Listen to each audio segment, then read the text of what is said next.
Selamat datang di channel kesayangan Anda, Belajar bersama Pak Jay Berbagi.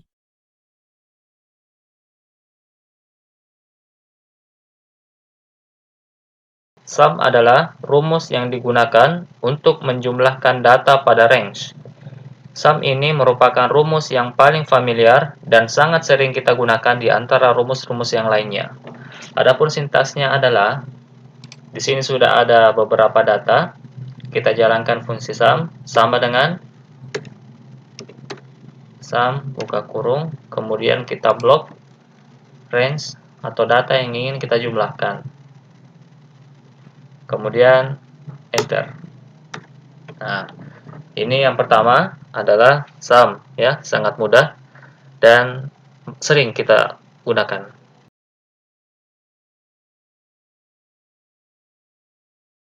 Count adalah untuk menghitung banyaknya data pada suatu range. Nah, kita bisa mencobanya. Di sini sudah ada contoh beberapa data. Ingin kita ketahui ada berapa banyak mahasiswa pada kumpulan data ini. Nah, di sini kita jalankan rumusnya, banyaknya mahasiswa sama dengan count, kemudian kita blok, terserah mau di mana ingin kita blok. Oke, saya blok di nim saja. Nah, kemudian enter. Nah, di sini sudah kelihatan. Jadi, dalam tabel ini terdapat 7 mahasiswa. Oke, itu adalah fungsi count.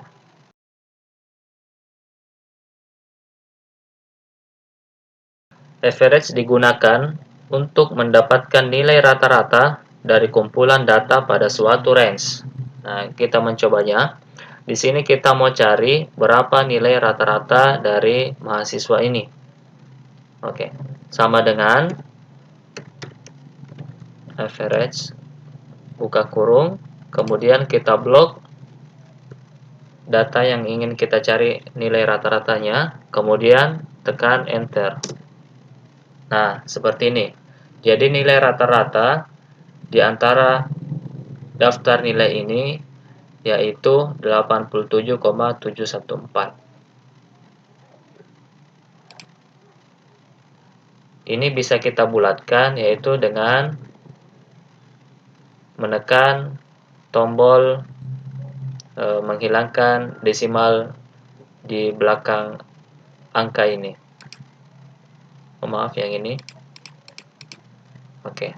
Jadi rata-rata nilainya yaitu 88.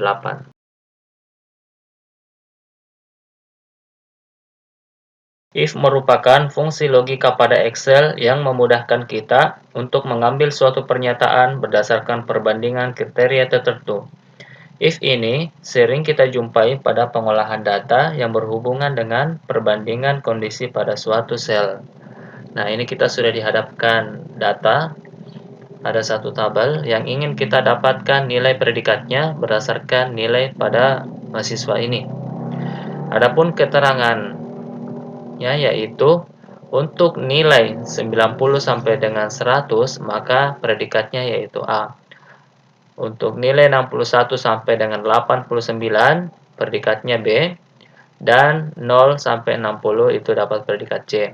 Rumusnya yaitu sama dengan if kita pilih sel nilai yaitu E3, kemudian titik koma, E3 sama lebih besar sama dengan 90 titik koma dapat A.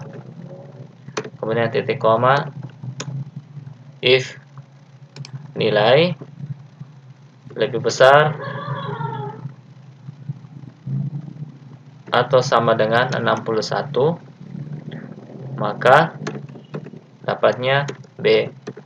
Selain itu, artinya di bawah dari 61 ya, dia dapatnya C. Enter. Yes. Oke. Kita copy ke bawah. Nah, seperti ini jadinya. Kita coba tes ya. 90 sampai 100. Kalau seandainya kita isi 90 seharusnya A.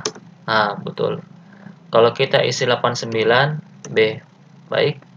Nah, kalau kita isi 61 itu B. Oke, masih B. Kalau kita isi 60 itu baru C. Nah, seperti itu. Itu adalah fungsi if.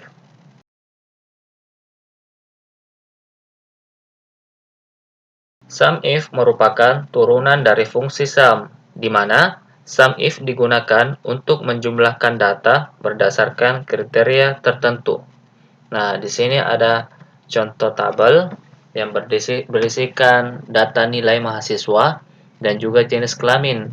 Kita ingin mengetahui total nilai untuk mahasiswa laki-laki dan total nilai untuk mahasiswa perempuan. Kita gunakan rumus SUMIF sama dengan SUMIF buka kurung, kemudian di sini keterangannya range ya. Kita blok yang menjadi range kriterianya, yaitu kolom jenis kelamin, kemudian titik koma, kriterianya yaitu laki-laki. Kemudian titik koma sum range ya, yang mana kita ingin jumlahkan yaitu pada kolom nilai. Kemudian enter. Nah, jadi total nilai mahasiswa yang berjenis kelamin laki-laki itu 434. Nah, baik. Untuk total nilai perempuan sama dengan kayak tadi, sama dengan SUMIF range kolom jenis kelamin titik koma perempuan titik koma sum range enter. Nah, 180. Seperti itu. Ini adalah fungsi SUMIF.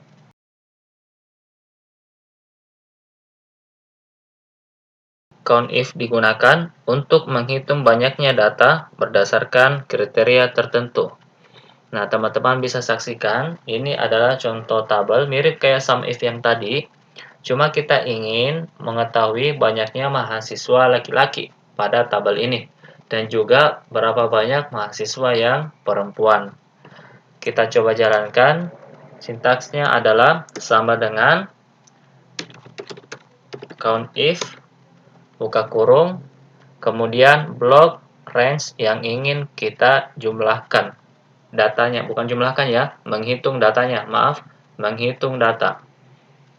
Oke, kita ingin menghitung data yang laki-laki, kita blok jenis kelamin, kita blok kolom jenis kelamin, kemudian titik koma, kriterianya yaitu laki-laki. Enter. Nah, di sini bisa dilihat ya, sudah muncul ada 5 data mahasiswa yang berjenis kelamin laki-laki. Kita coba hitung 1 2 3 4 5. Oke, benar. Lanjut untuk perempuan sama dengan kayak yang tadi, sama dengan COUNTIF. Kemudian blok kolom jenis kelamin, kemudian titik koma perempuan. Ada 2. Oke, benar.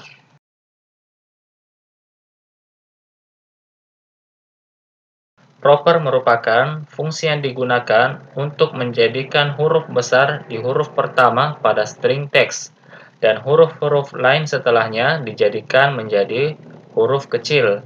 Dengan kata lain, karakter pertama adalah kapital, dan setelahnya adalah bukan kapital atau huruf kecil. Nah, di sini sudah ada contoh kalimat, yaitu Indonesia negaraku. Teman-teman bisa saksikan, semuanya ini adalah huruf kecil. Ya, kalau kita menggunakan rumus proper, maka Indonesia ini, I-nya ini karakter pertama akan huruf besar, dan N ini negaraku akan huruf besar juga. Kita coba jalankan sama dengan proper, kemudian kita pilih selnya, kemudian enter. Nah, seperti ini, Indonesia negaraku. Oke, lanjut.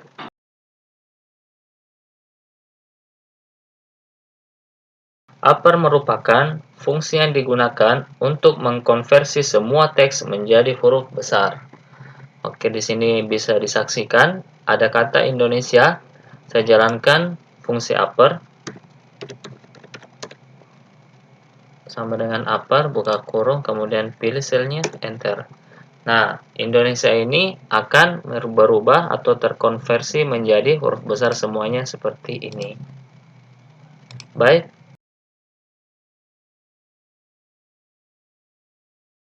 Lower merupakan fungsi yang digunakan untuk mengkonversi semua teks menjadi huruf kecil, ya. Jadi lower ini kebalikan dari yang tadi upper. Kalau upper huruf besar, lower itu huruf kecil. Nah, sintaksnya sama kayak upper, sama dengan lower, buka kurung, pilih selnya, enter. Nah, jadi huruf kecil yang tadinya i karakter pertama ini besar, kalau dikonversi dengan fungsi lower maka menjadi huruf kecil.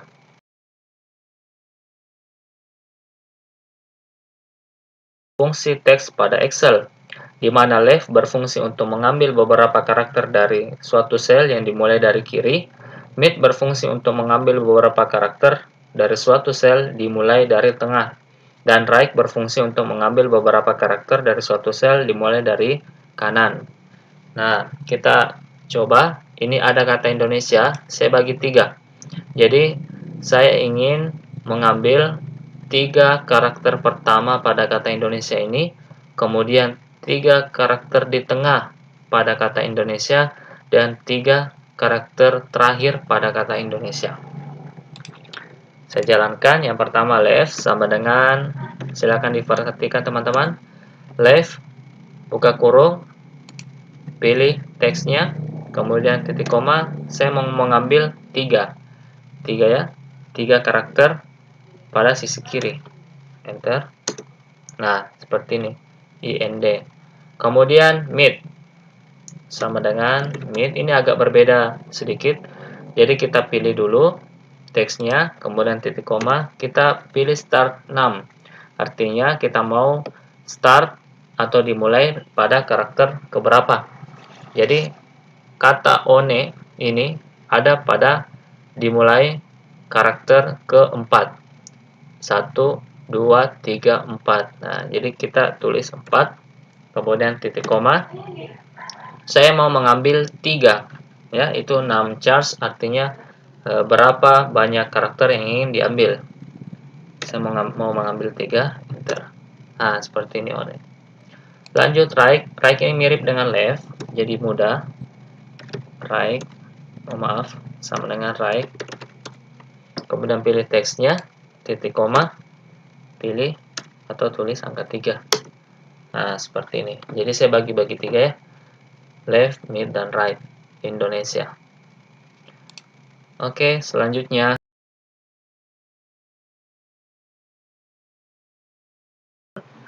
Fungsi len digunakan untuk mengetahui jumlah karakter pada suatu sel.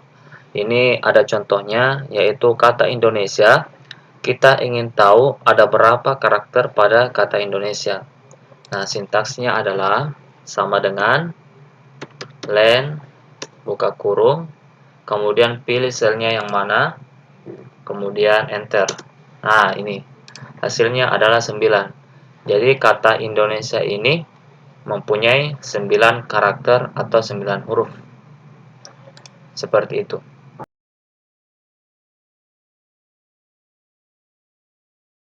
Fungsi round.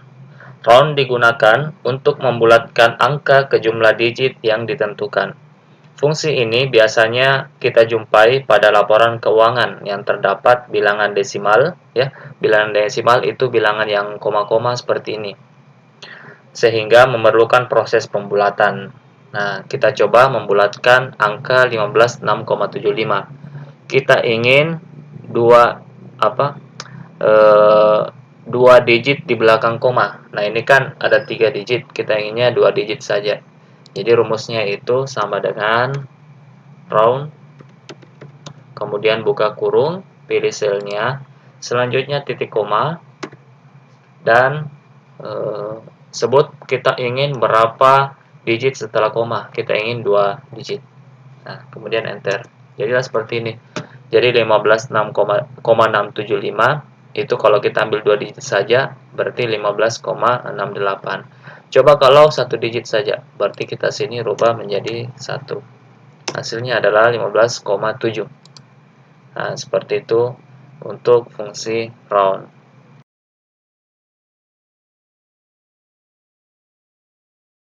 Concatenate. Concatenate digunakan untuk menggabungkan kata. Nah, seperti ini ada contohnya. Di sini terdapat 3 teks. Teks 1, teks 2, dan teks 3. Nah, ini kata-kata ini kita ingin gabungkan menjadi satu kalimat. Nah, kita menggunakan rumus concatenate. Nah, sintaksnya adalah sama dengan concatenate. Kemudian kita pilih teks yang pertama, selanjutnya titik koma, teks kedua, titik koma. Jadi ini tidak ada batasan sampai berapa teks ya, terserah sampai berapa. Nah, ini kebetulan ada 3 teks yang ingin kita gabungkan. Nah, seperti ini. Balas kurung. Kemudian kita enter. Nah, hasilnya seperti ini. Jadi dia sudah menggabung menjadi satu kata atau satu kalimat. Nah, di sini kita ingin ada pemisah spasi di antara kata-kata ini. Nah, kita bisa modify, yaitu dengan memberikan spasi di antaranya. Jadi, kita titik koma dulu, kemudian ketik 2 kali, selanjutnya titik koma. Di sini kita kasih spasi, artinya ada jarak spasi di antara dua kata tersebut. Selanjutnya di sini juga kita kasih spasi seperti ini. Jadi ada spasi. Enter. Hasilnya seperti ini. Aku cinta Indonesia. Itu untuk fungsi concatenate.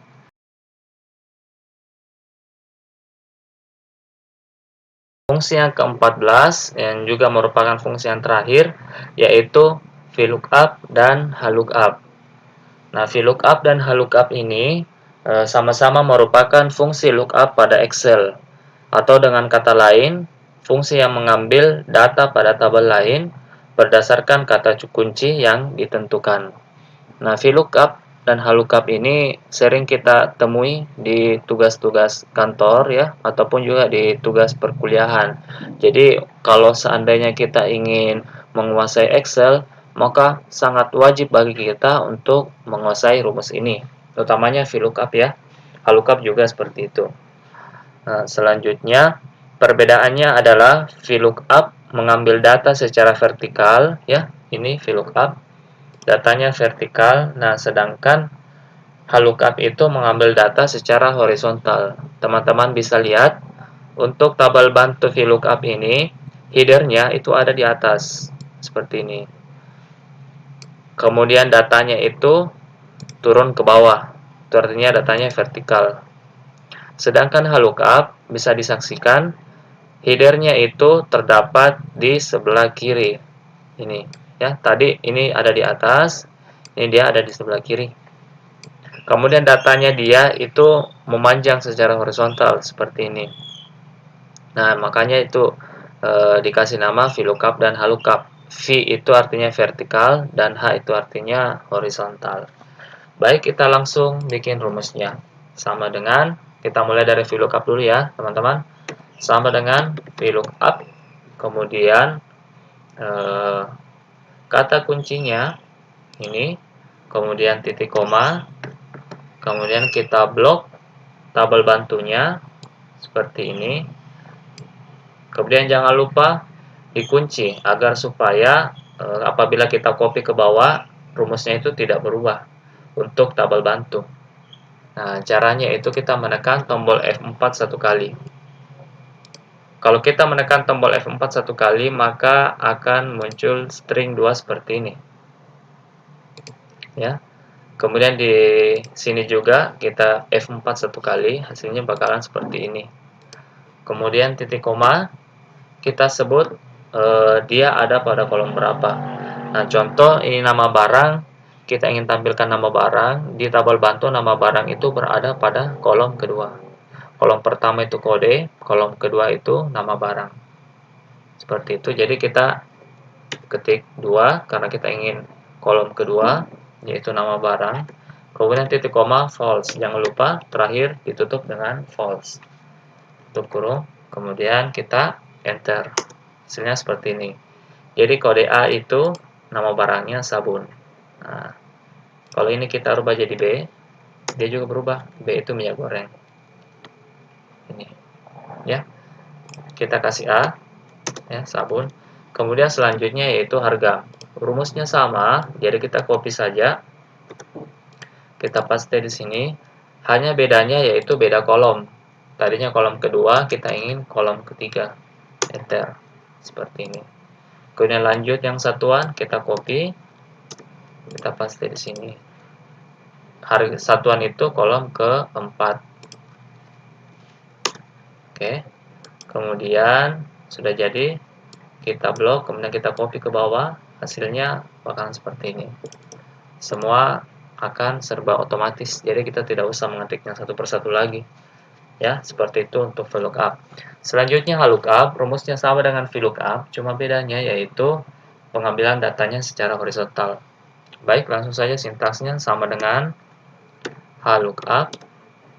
Kemudian pilih kolom kunci, titik koma, kemudian kita blok tabel bantunya ya, kecuali header nggak usah, datanya saja.